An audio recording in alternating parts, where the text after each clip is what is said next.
A treasure, an artifact, or even a prize if you will, has been left here in the realm of Shyish. The knowledge of this prize has been discovered by two unlikely souls, the Mawtribes tyrant named Roger, and the Beasts of Chaos beastlord named Dan. Both Roger and Dan have mustered their troops together to teleport through the realm gates and retrieve the prize.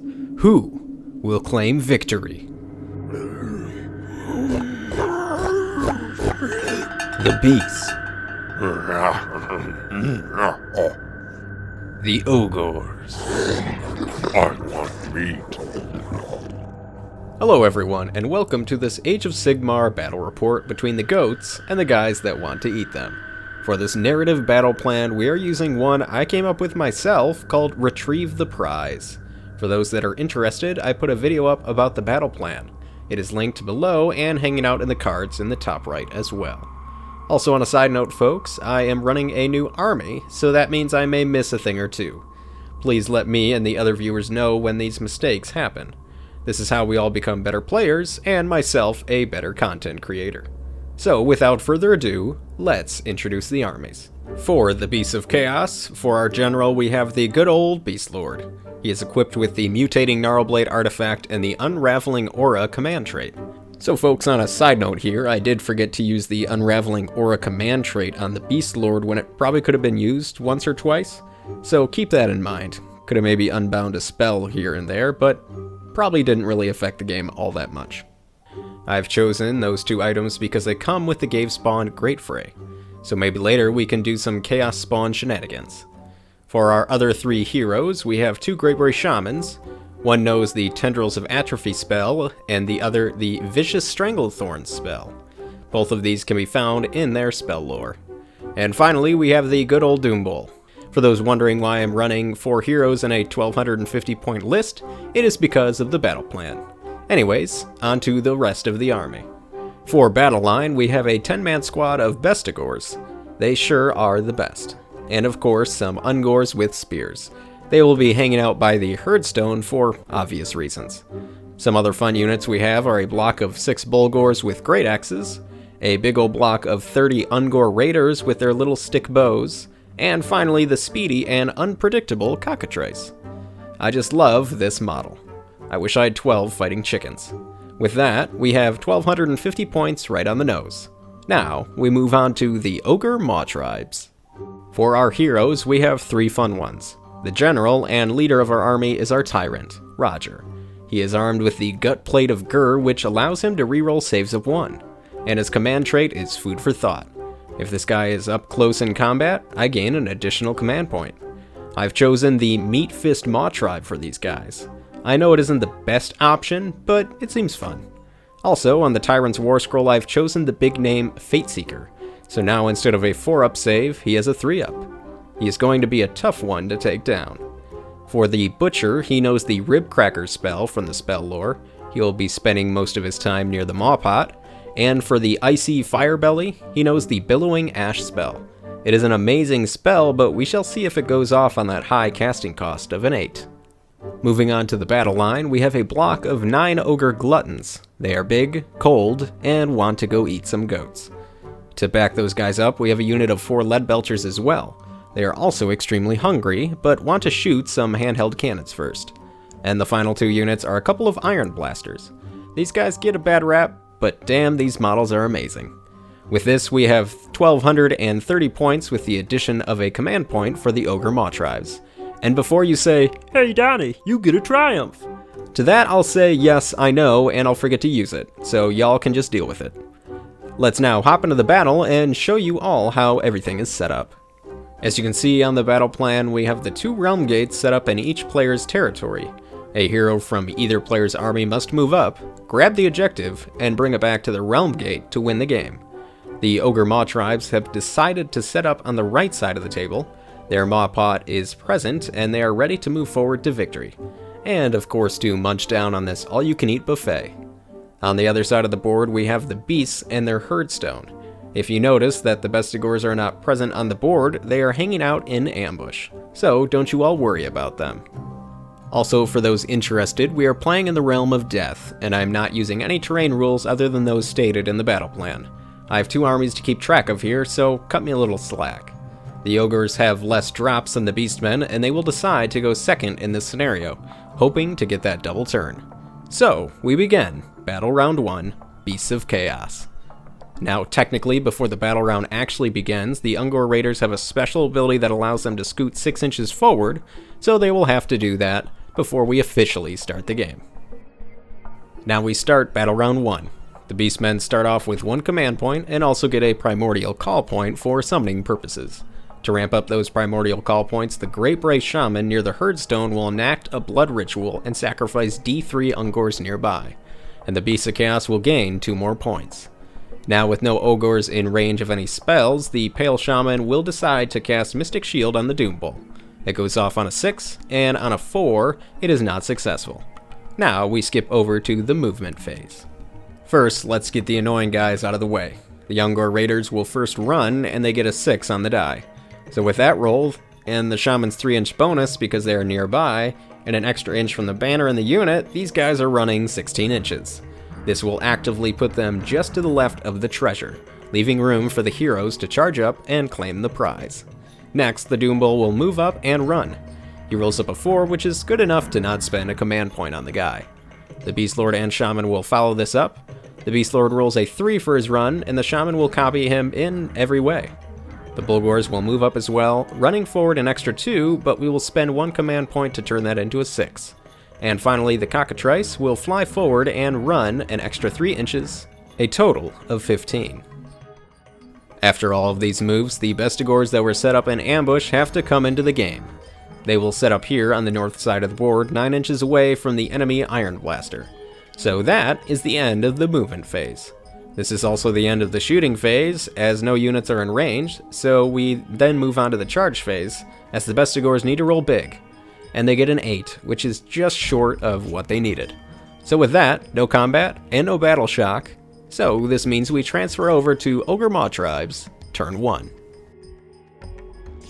At the start of the turn, the Ogors get a command point, so now they're up to 2 points. And with that Tyrant, he will immediately use the command point to bully the 9 Gluttons. They take D3 damage, so 2 points, and they won't have to worry about battle shock for the rest of the game. Next, the Firebelly will attempt to cast Billowing Ash.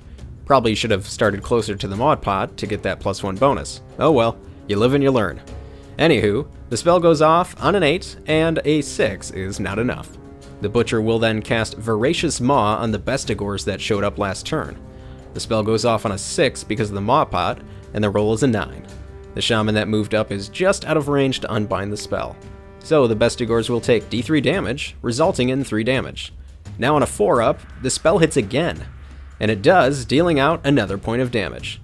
Does the spell keep going? And no, it stops there. The Butcher then rolls a d6 after successfully casting a spell to see if his wounds change, and on a 2, he doesn't take any damage. Now we can start moving some hungry boys up the battlefield. All units in the army here are hungry, so they get an extra 2 inches to their movement. The Firebelly will run forward, getting a 1, but we will use our last command point to turn that into a 6. The Tyrant will copy the Firebelly and run as well, going an extra 4 inches on his move. The big unit of Gluttons will rush up, getting an extra inch on their run. The Lead Belchers will just move up and stay a little bit behind them. The Blue-Horned Iron Blaster will run up, now going a total of 13 inches, and the final movement is the other Iron Blaster, who will just get outside of 3 to the remaining Bestigors. Now we move on to the shooting, and we will stay right here with the Iron Blaster. He will choose the Hail Shot loadout. So here we have 6 attacks, hitting on 3s, then wounding on 3s. These are at -1 rend. The Bestigors get a 5-up save here and only save 1 attack, so they lose 3 more models. So after these models are removed, we move on to the charge phase. And looky here, the Iron Blaster is the only eligible unit to charge. It just needs a 3 to get into the Bestigors and gets a 6. Now we get to do some impact damage. We roll an extra die because we are part of the Meat Fist Mawtribe, so on 6s we get mortal wounds, and we deal out 2 more damage. 1 Bestigor stands alone, as the Great Jack would say. The Iron Blaster will attack in with the Gunner's Club. 3 attacks, hitting on 3s, wounding on 3s. 1 goes through, and the Bestigor makes his 4-up save. The Sharp Horns then poke in. hitting on 4s, wounding on 3s, and the Bestigor fails his 5-up and passes away. So with this combat complete, and with no battle shock tests to take, this will end Battle Round 1. Both sides advance their forces and heroes closer to the treasure at the center of the board. Whoever gets the next turn has a chance to claim the prize and start hightailing it back to their realm gate. We will now move on to Battle Round 2. Now before we roll off, the denizens of the realm show up to cause a little havoc. And they are the resilient Mortek Guard. The Mawtribes player will set up their denizen unit here on the battlefield, right behind the herdstone to disrupt some summoning activities. And the Beast of Chaos player will put their denizens behind the Maw Pot. Hopefully they can get to the hero before a spell gets cast on them. With all of this now set up, we roll off. Beasts of Chaos break ties, and with a 5, it looks like the Beasts are going next.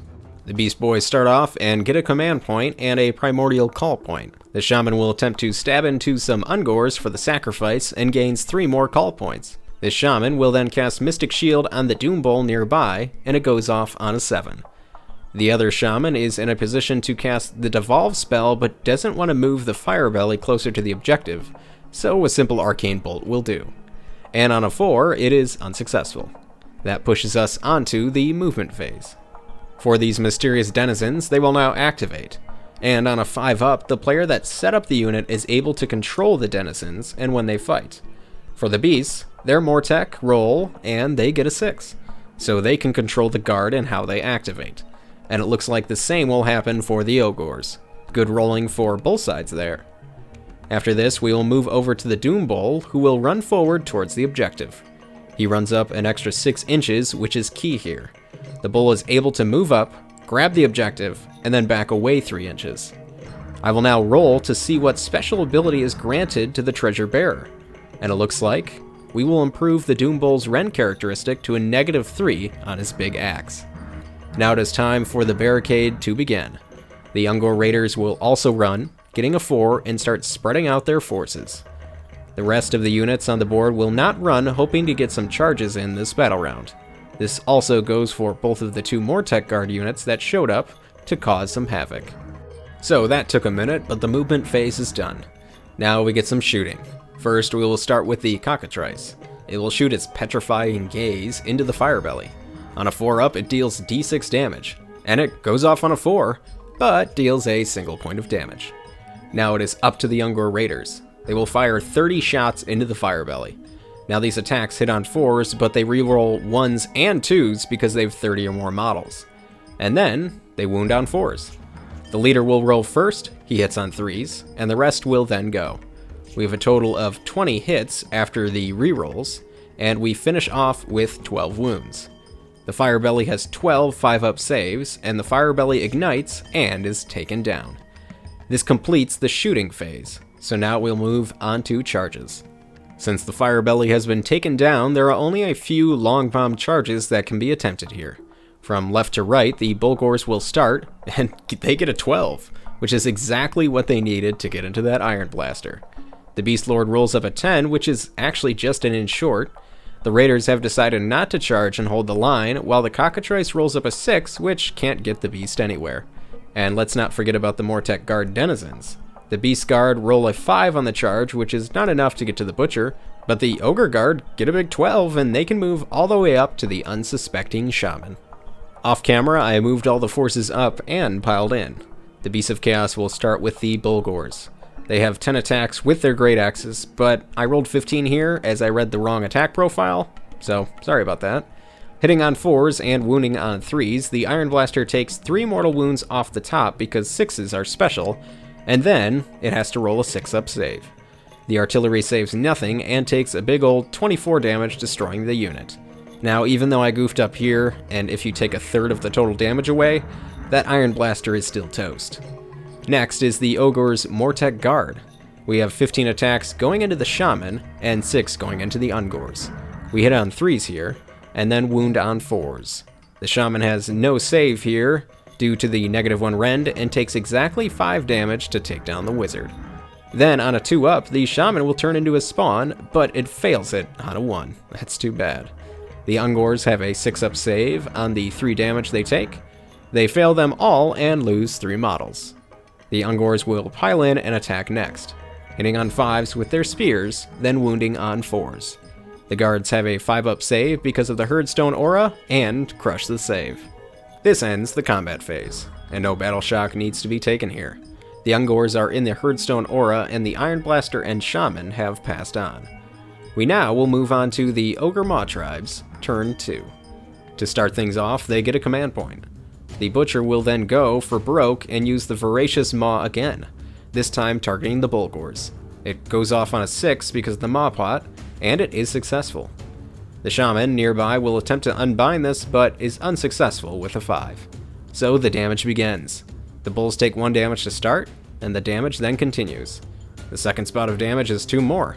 Once again, the Butcher is still hungry, doing another 3 damage.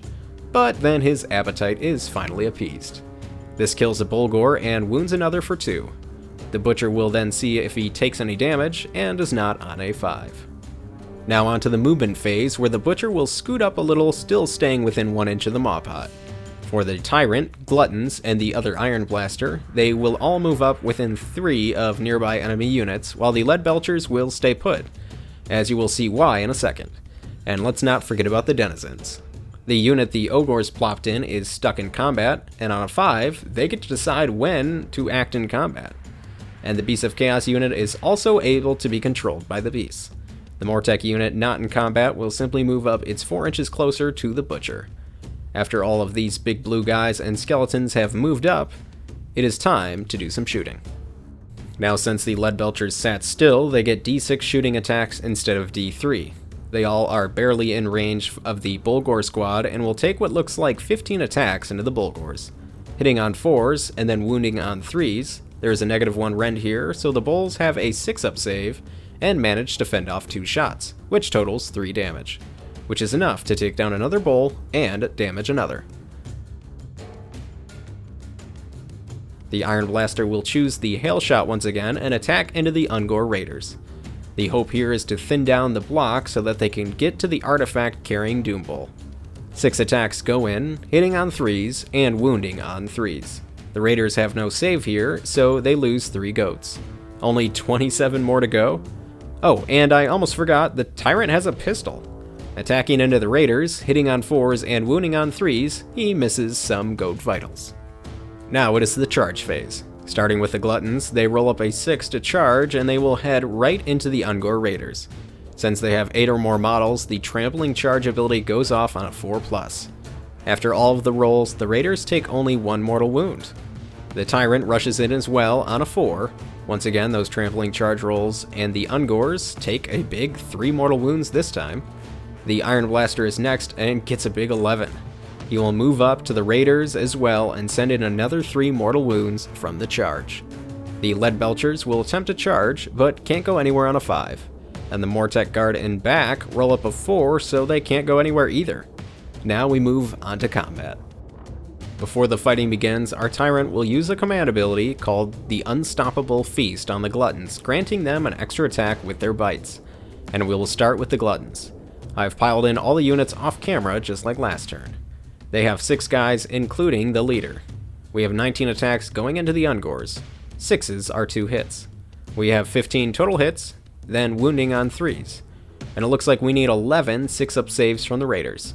They manage to save 3 and take, 16 total damage. Then the Gluttons will go in with their bites.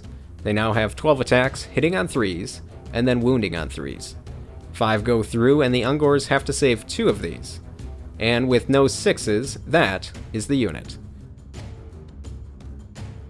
Next up is the Cockatrice, who I didn't pile in so I could show you this pro strategy. Woohoo!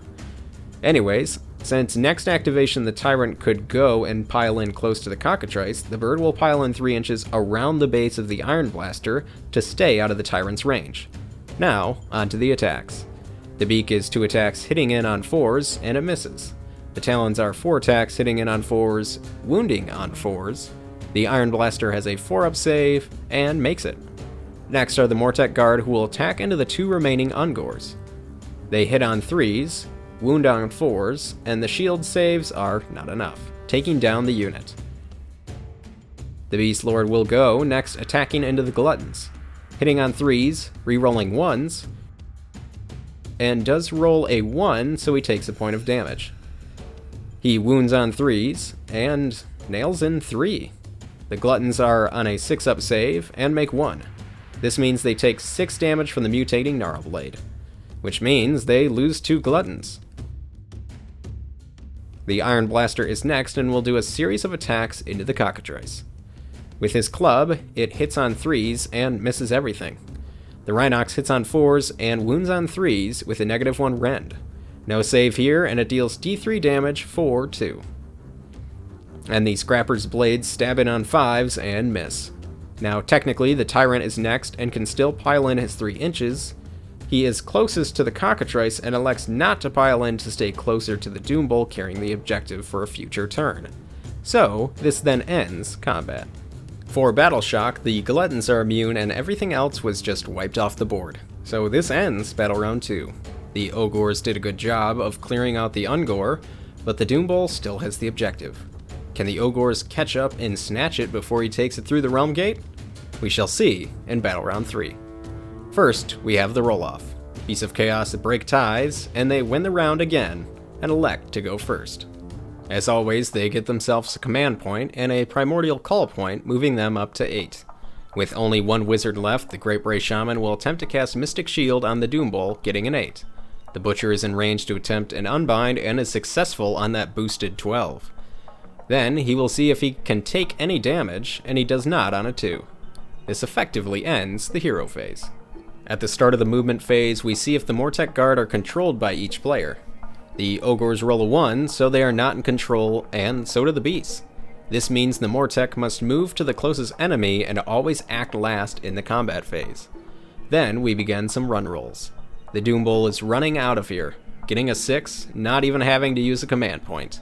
The Great Bray Shaman will do the same, getting a 2, but will use one of their 2 command points to turn that into a 6. The Bullgors will just move up and try and engage the Gluttons in the combat phase.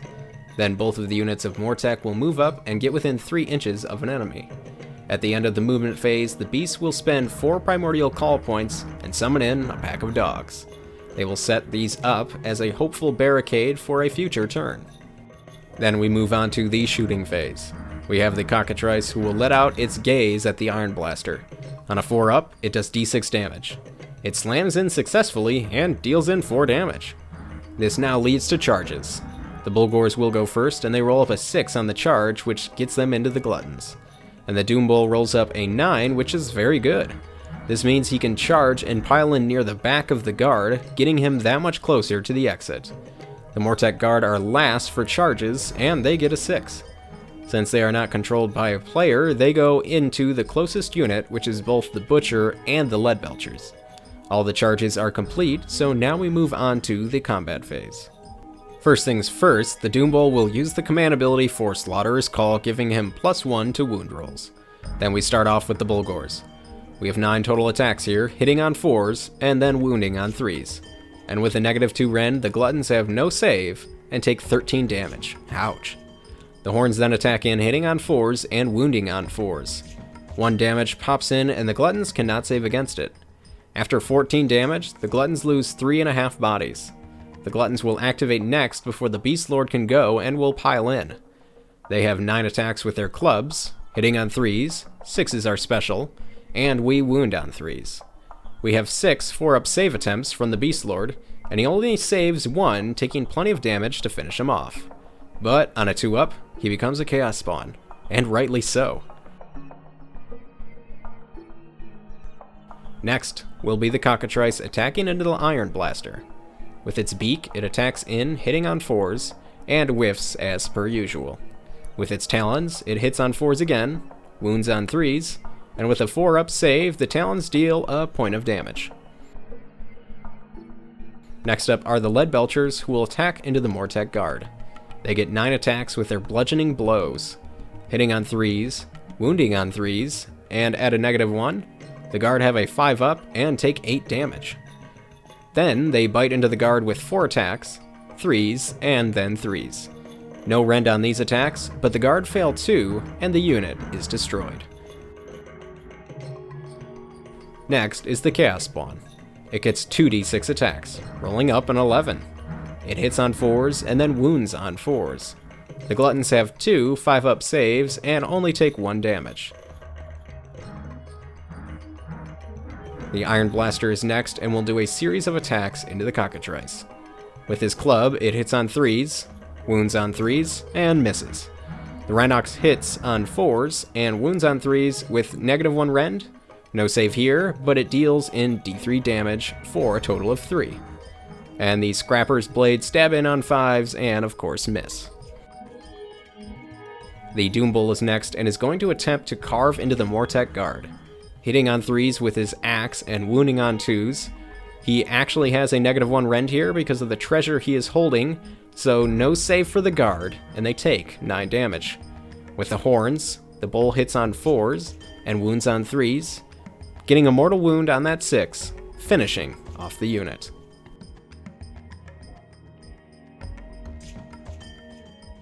This now ends the combat phase. No battle shock needs to be taken for any of the units on the table. Getting the lay of the land on the battlefield, the only way the Ogors can stop the beasts is to have the Tyrant charge up towards the Doombull, get the double turn, and finish the monster off. So it is quite the stretch. But we do have Ogor Mawtribes, turn 3. As always, they get a command point. The Butcher will attempt to clear up some enemies at the table, once again casting Voracious Maw at the cockatrice.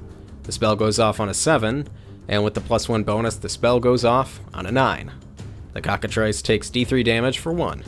The spell works again on that 4+, and the bird takes 2 more damage, but it then fails on the 3rd attempt. Then, on a 1, the Butcher will take some damage, but he does not. And then the Butcher will also empty the Maw Pot and heal d3 wounds to the nearby Ogors. For the Gluttons, they heal 2 wounds, and the Iron Blaster, it heals 1. Now onto the movement phase, where our Lead Belchers will stay put for the attack bonus. Our Butcher will move forward, closer to all the fun. And the Tyrant will run towards the Doombull. He initially gets a 1, but with the command point, that becomes a 6. Next, we shoot some bulls. The Lead Belchers are first, and they roll up 46 attacks, getting 13 attacks. They hit on 4s and wound on 3s. With -1, the bulls have a 6-up save, making 1, so they take 4 damage, removing a bull. The Iron Blaster will do a hail shot into the cockatrice. Hitting on 3s, wounding on 3s, with a -1 rend and 4 damage, the bird has no save and is taken down. With shooting done, we go on to charges. The Iron Blaster will charge first and ends up getting an 11. With this, we get 12 impact hits and pushes in 2 mortal wounds. The Butcher is next to charge in, and he ends up getting a 9. With that, we get more impact hits and deals out another 2 mortal wounds, taking down a bull. With that, charges are complete, and we move on to the combat phase. The Gluttons will attack first into the Bullgors. They hit on 3s, and 6s produce another hit. They wound on 3s. The Bullgors have a 5-up save, but they take 8 damage, destroying the unit. And then the 1 attack into the spawn. With the clubs, he puts 1 attack through. The spawn has a 5-up save and fails it, taking 2 damage. And the bites attack in, but they miss. That was a pretty quick combat phase. No battle shock needs to be done here, and looking at the battlefield, the Ogors have to get the double turn, because if not, the Doombull will escape with the prize. So we move on to the turn 4 roll-off, and this is a tense one, and it looks like the Beasts of Chaos will be taking the turn. And for the sake of ease, we will skip through to the movement phase, and the Doombull will escape with the treasure. Victory goes to the Beasts of Chaos. The Beasts did a good job this battle, taking advantage of the first turn each round and slowing the Ogors down. The Blue Boys are surprisingly quicker than expected, but the Beastmen are just that much faster. That blockade of Ungors and the fact that they took down a hero in the second round showed that those points were well spent. For the Ogors, that trampling charge mechanic, well, it's a blast. Especially when I rolled some insane charges this battle. Overall, a fun game, and a good change from the typical match play game. For those that are interested, you can download the battle plan for free. I should have a link down in the description, As there is no good way to post a PDF link, the battle plan will be found at my Discord or Patreon link. I hope all of you enjoyed the battle report, and I look forward to doing more games in the future. I want to thank you all for watching, and of course, happy gaming.